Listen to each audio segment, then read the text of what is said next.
It's time for the Traci Shoblom Show. Hello. It is the namesake of the Traci Shoblom Show, Traci Shoblom, and I'm recording to you alive from the sleepy little town of Glendora, nestled in the foothills of the San Gabriel Mountains in Southern California.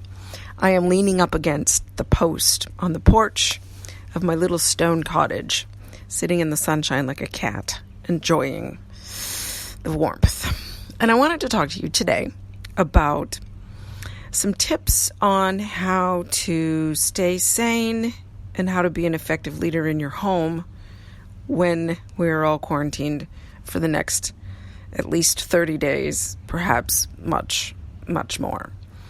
And I get these tips from a person that I know who was trained as special forces in the Army in the late 1960s, early 1970s, I believe. And, you know, when they're getting their special forces training, they are trained on what to do if you're captured and how to cope with being isolated, how to cope with the external threats that come at you, and how to really focus your mind and your body and your men, as it were, back at that time, and your people on, you know, how to really emerge as a leader and how to stay mentally healthy and as physically healthy as you possibly can. So I asked him, I was like, so do you have any tips for, you know, what to do in this time? And there were really two core things that he said, and I'm going to add in a third. So the first one that he said was that they were taught in their special forces training was to, even if you're captured, even if you're isolated, if you're a POW, try to maintain as much of a schedule as you possibly can.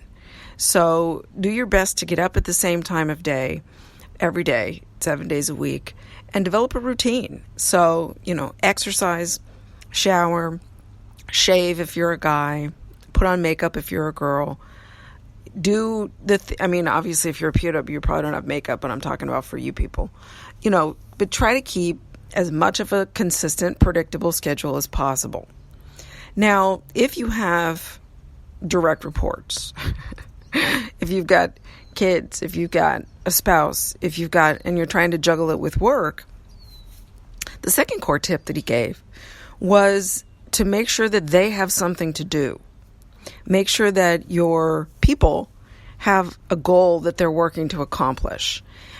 He recommended the movie Bridge Over River Kwai, which I did see when I was in high school, I believe it was, and I'm probably going to check it out again. So if you feel like it, go find Bridge. I think it's Bridge Over River Kwai or Bridge on. I think it's Bridge Over River Kwai. But whatever it is, it's Kwai Kwai. It shouldn't be too hard to find.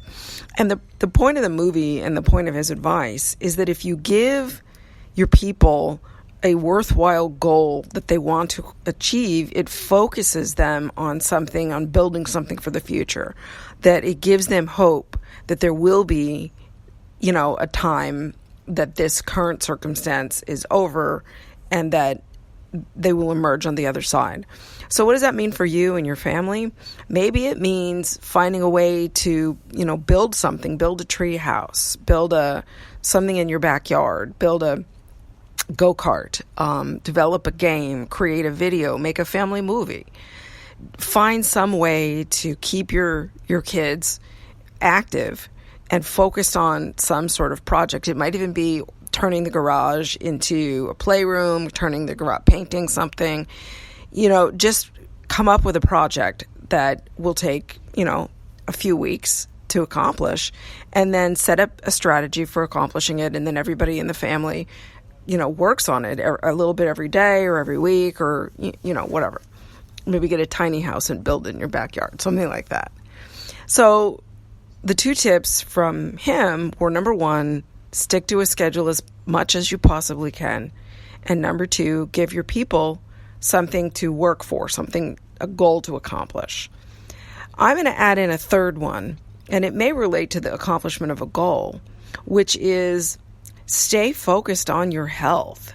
And not just physical health, although physical health is clearly important, but your emotional health, your mental health, your behavioral health. Just make sure that this is not I'm throwing this time to the wind and I'm just going to watch TV and, have food delivered every day. This is a great opportunity, and I've said this on other podcasts. This is a great opportunity for you to achieve some health goals.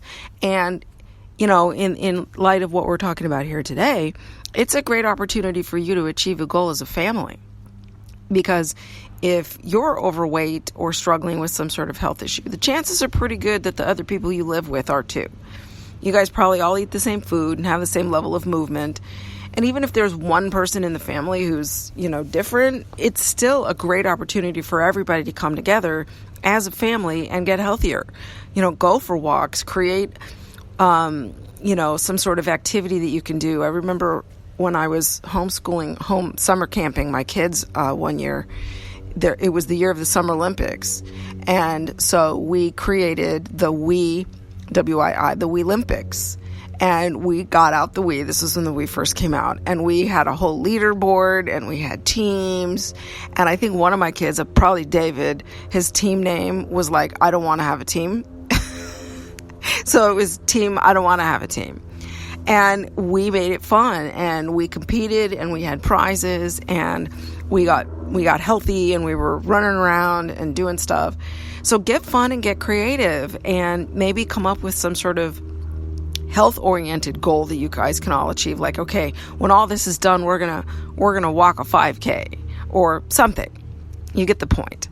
So all of us are gonna have to, focus on being a little bit more creative with what we do, but you're probably never gonna have another time in your life where you're stuck at home with the people that you live with for months at a time with virtually nowhere to go. So this is a unique opportunity to create memories. It's a unique opportunity to really get to know the people that you live with and that you love on a deeper level. Take advantage of it.